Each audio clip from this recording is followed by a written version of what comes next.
Every nuclear reactor has a failsafe, a final button designed to stop a catastrophe instantly. In the Soviet Union, it was called AZ-5. On April 26, 1986, the engineers at Chernobyl pressed it to save the plant. But instead of shutting the reactor down, the button detonated it.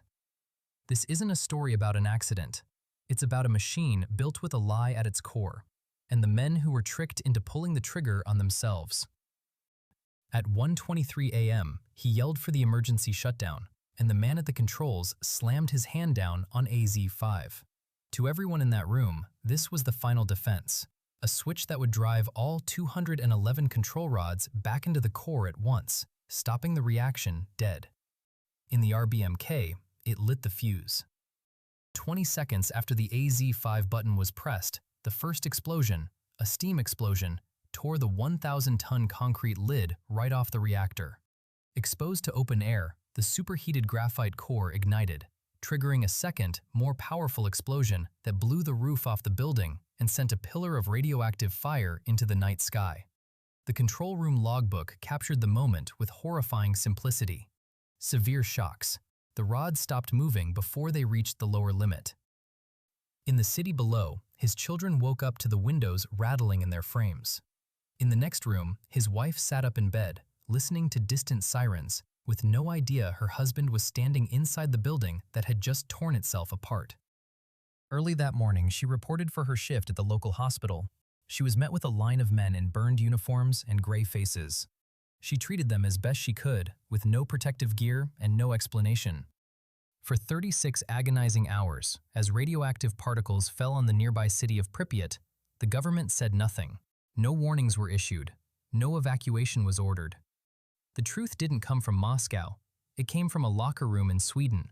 1,000 kilometers away, a worker triggered a radiation alarm just by walking past it. He thought his own plant was leaking. It wasn't. The radiation was on his shoes, and it had rained down from the Soviet Union.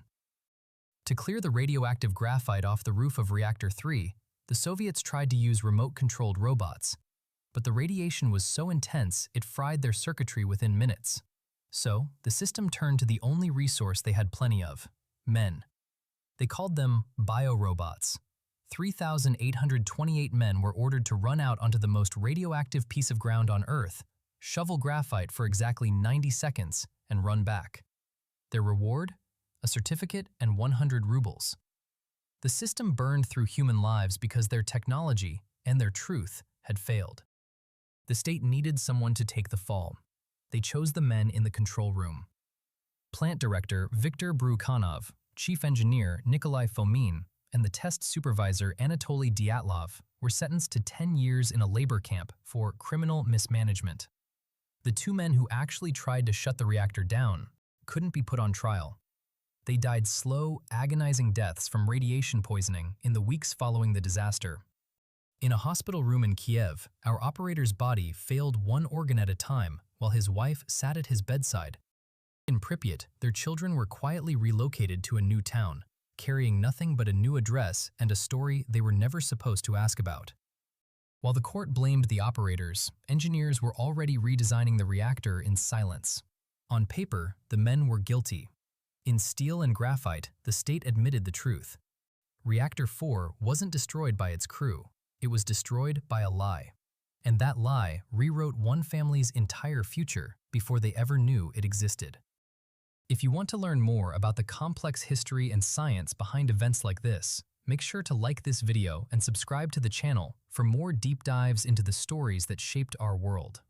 Let us know in the comments what other historical events you'd like to see explained. Thanks for watching.